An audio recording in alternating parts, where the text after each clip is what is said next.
I worked for some time without a salary.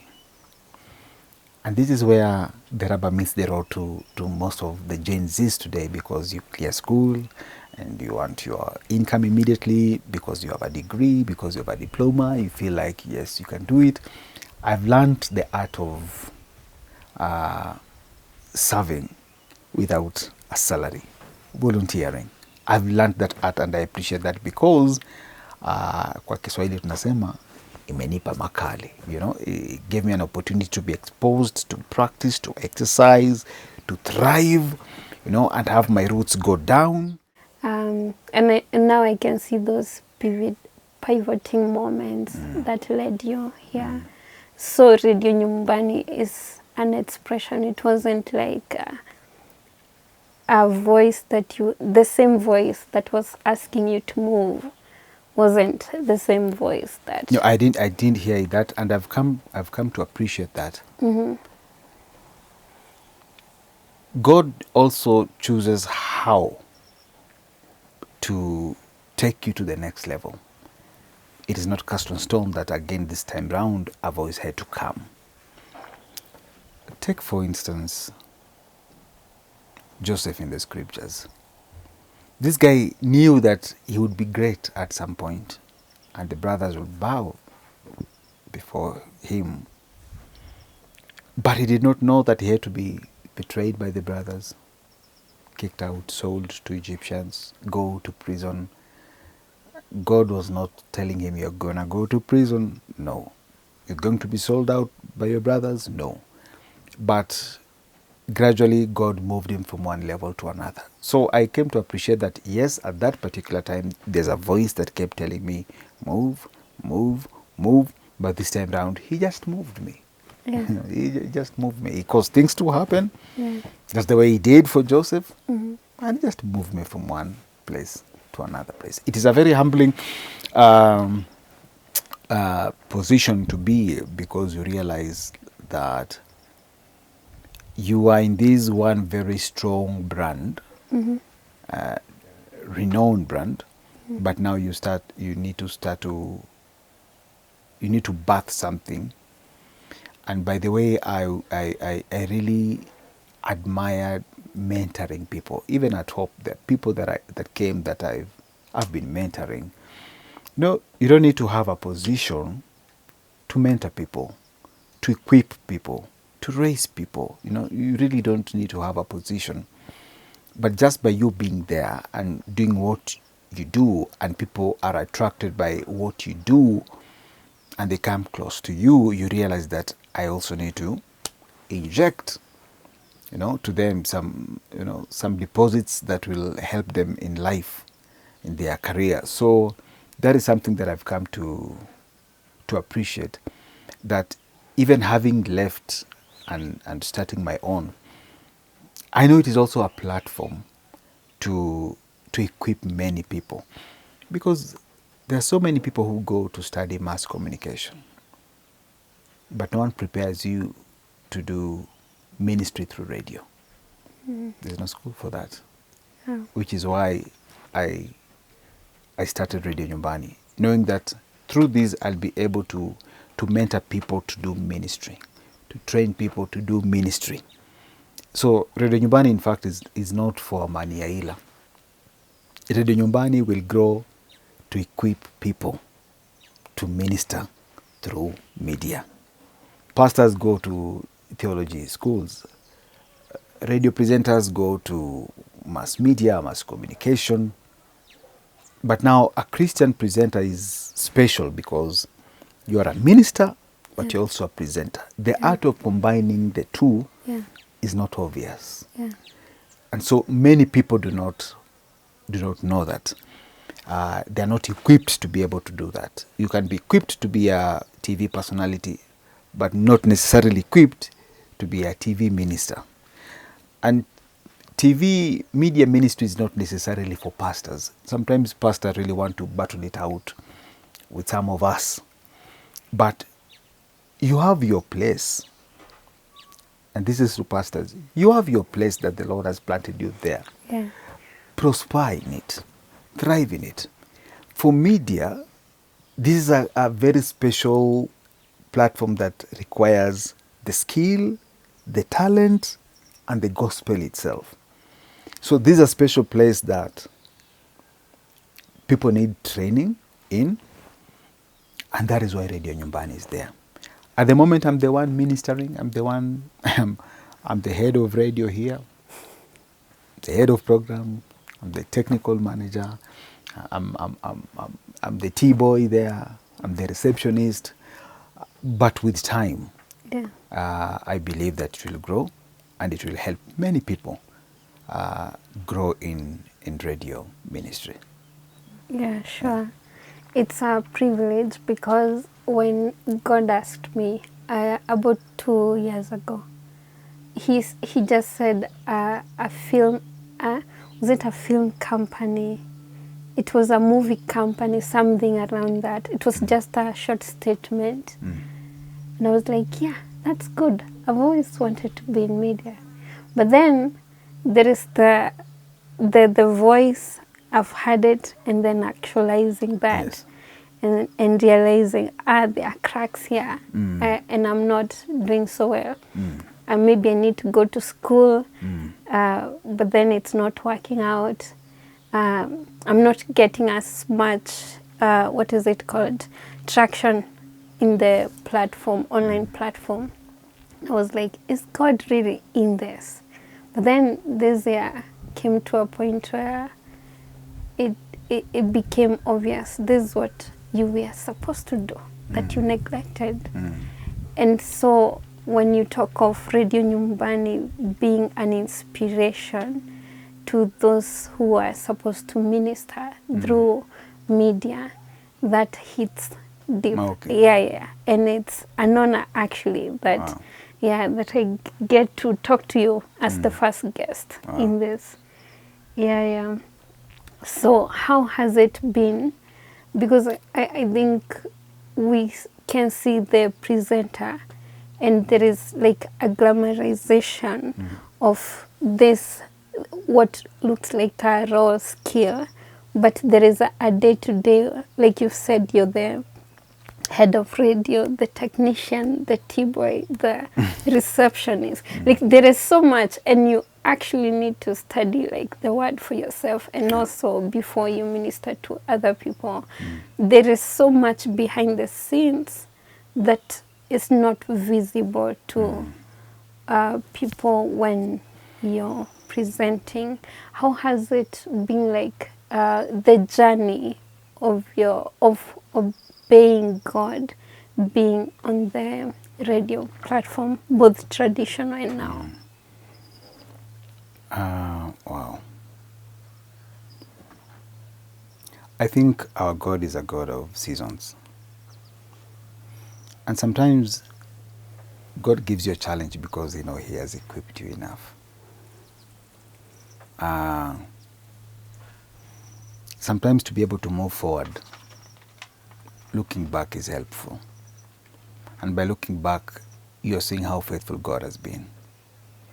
When I was at the coast, I used to have one gospel show in a week. And coming to Nairobi, I was coming to deliver daily. Daily, I had to minister to people. Not like in Mombasa when I would minister just once because my show is on Sundays. So here, I had Monday to Friday. I needed to trust God. I needed to ask God, do I have enough in my bank to deliver? And this is not one person.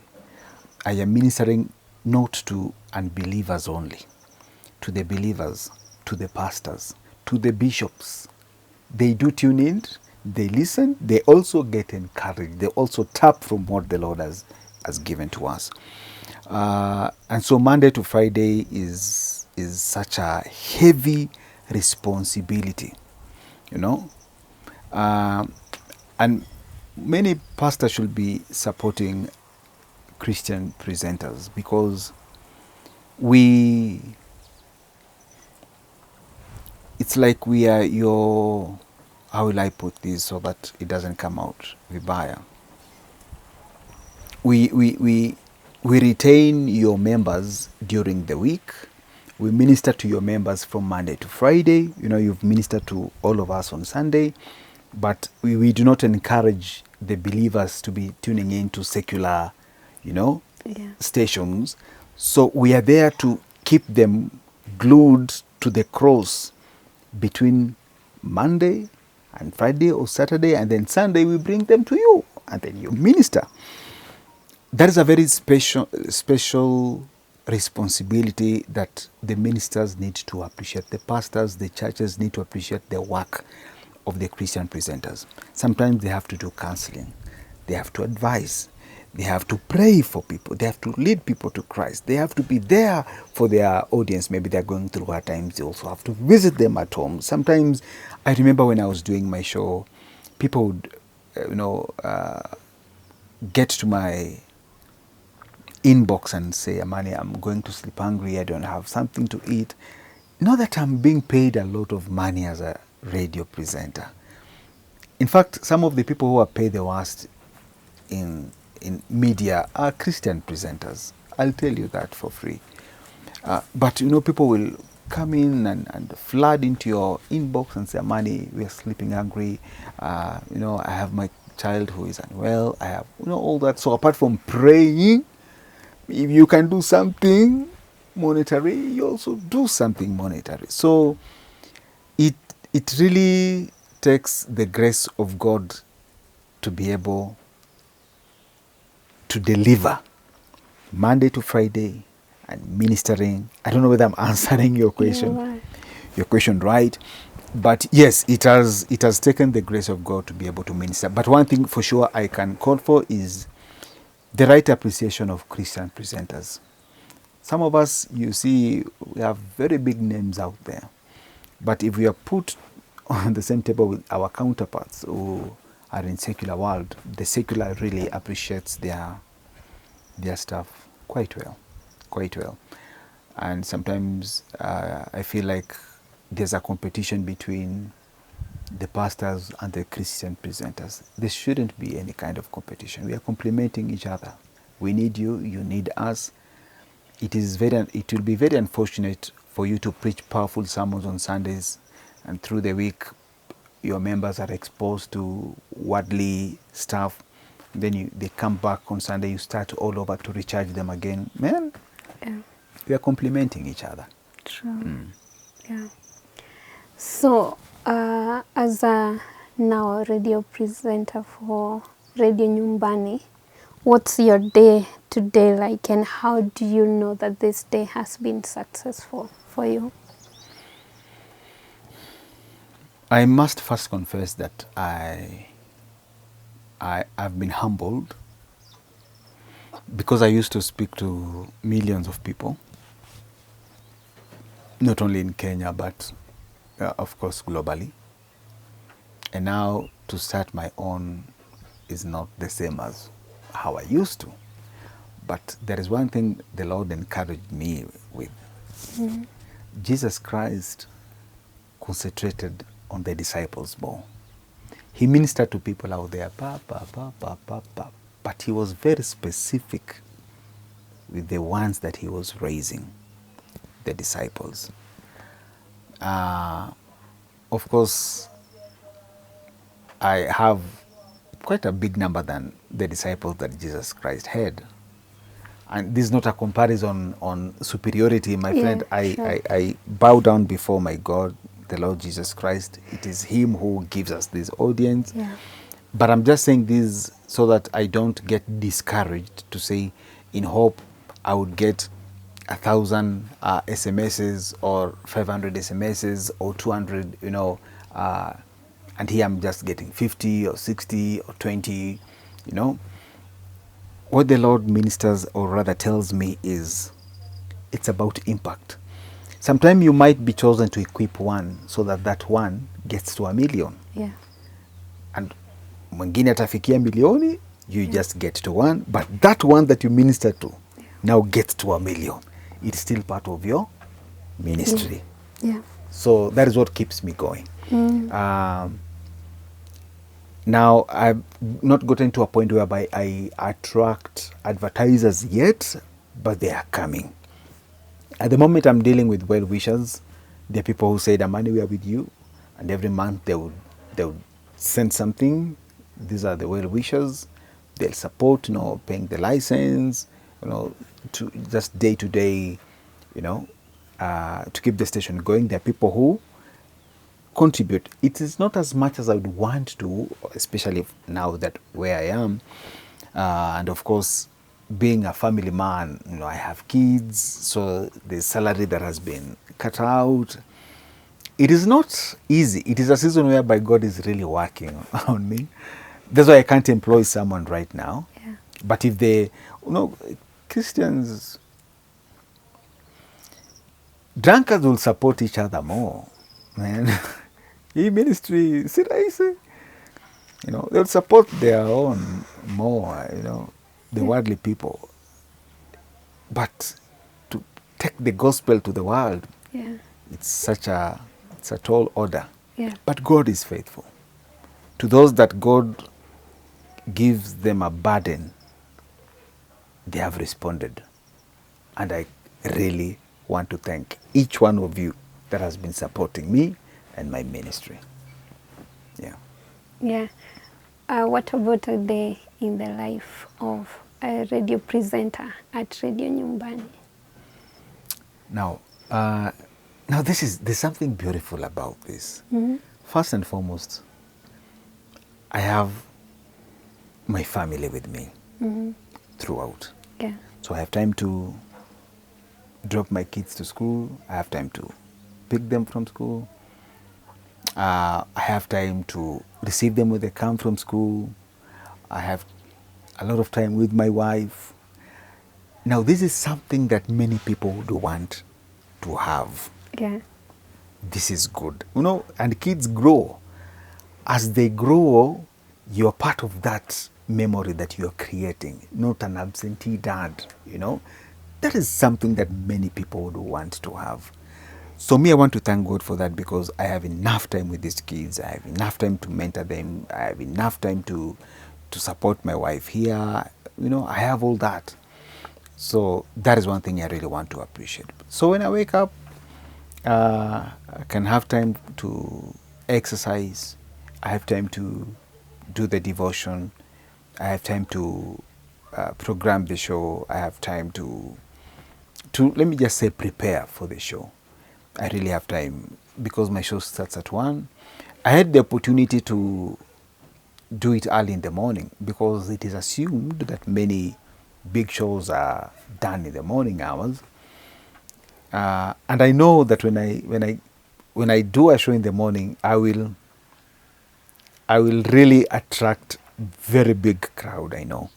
But here I'm also trying to consider the international audience. Some of my audience are in the States, quite a good number in the States.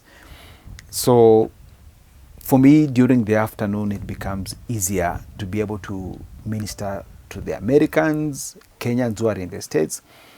I'm not interested in ministering to Wazungus in the States, because first, language barrier. Two, if Americans, the whites, and if they need English Christian station, they have theirs. Yeah. When they talk their culture, their examples, their sermons, they'll give relating to what they are going through. But a Kenyan in the States will want to feel at home. Yeah. Even how you deliver the message. He'll want to feel the vibe, to be ministered to in their language, Swahili. And now it's not only Kenya. Swahili is becoming a very powerful language, not only in East Africa, but actually globally. In fact, there is a UN day that we celebrate, Swahili Day. And Africa is working towards having one common language, and that is Swahili. And South Africa picked up the language, and Rwanda picking up the language, and people are learning. So the population is big. So for me to do my show in the afternoon at 1, I know I cut across now most parts of the world. Oh, wow. They happen to tune in. So by the time I clear at 5, I'm exhausted. I speak less because speaking for 4 hours, my friend, and speaking content and adding value to people's lives Yeah. and speaking what makes sense. Yeah. My friend, and you know, us men, we are not supposed to talk too much. We are not like women. So by the time I'm leaving studio, I really want to be in a very quiet place. Yeah. I regain my energy, I regain my strength. Hata Yesu alichoka. So yeah, that's how Yeah. my day looks like. Well, Yeah, thank you for that's it. sitting down with me. Yeah, and allowing us to see your life as a Christian radio presenter who is doing well. Yeah. Yeah. So even let me say also thank you and still ask you to also be part of Radio Nyumbani journey and your audience as well, Yeah. those that are watching. Yeah. It is so simple. You can only Google Radio Nyumbani Yeah. and you're there. You're home. Yeah. I can assure you, you'll be blessed, you'll be encouraged. It is fun, it is energetic, it is inspiring. You can't tune into that show and remain the way you are and remain dry when you listen to that show and we walk together in this walk of salvation. You'll have a beautiful testimony. Yeah. Yes, yes. One more thing. Talk to someone, a youth who is starting who is starting something they know, just like you know at the back of your mind you're supposed to be in radio. Someone who knows they know that they're supposed to be somewhere, which is especially like Radio Nyumbani. It's such an online platform, it's risky. I talked to that one person who is, God has asked them to step out, out on something that's very risky, or it looks risky from the human perspective. Talk to that person who wants to start, but they don't know how, or they are afraid of starting. I can just encourage you that it is important to trust in the Lord. Sometimes we trust in our jobs, we trust in our careers, we trust in our positions, and without you mentioning it, it appears that your job is your God. You look up to your job, your work, your employer, like your savior. Yet there was a time you existed without that job, and the Lord still provided, and the Lord still made a way. So if you're in that situation where you feel it is time to step out, I want you to trust in the Lord. I want you to know that God cares, and God is not limited. Don't be rigid, because God can ask you to do something that you've never even thought of doing, something that you are never prepared to do. You put your trust in the Lord. It might be stormy, it might be so windy, it might be rough. You might find you're regretting on what you did, but take heart. Trust in He that has begun a good work in you. You do not have to have a whole picture of how it's going to work out. And I like how God led the Israelites when the priests were allowed first to step in the water. We are not told that they tested how deep the water was, but they just stepped in the water and they crossed, and other people followed. So sometimes you do not necessarily need to have the bigger picture, like the world would want to make you feel and believe. Sometimes just step in the water and the Lord will make a way. Sometimes God maybe just wants to give you a break. A break that if you ask your employer is not willing to give you. Sometimes you just need to relax, to rest. Like me, ministering for 13 years, I really desired to take a 1 year leave, just to rest, to minister 13 years, Monday to Friday, the word of God. We may preach, we may preach, we may preach, we may preach. It's not easy. Even the pastors themselves take some leave, a whole year leave. So we are also ministers. So maybe God just wants you to rest, to think differently, to take you to a different, vineyard for you to work. So flow with God. He is not dead. Yes, he died, but he rose on the third day. He is alive, and he cares, and is ready to instruct you and the way that you should go. So trust in the Lord. It might be rough, it might be stormy, but when you go through the fire, he will be with you. He was there with anaitwaje, Shadrach, Meshach, and Abednego. He was there in the lion's den with Daniel. He will be there. However this storm might look like out there, God will never abandon you. Yeah.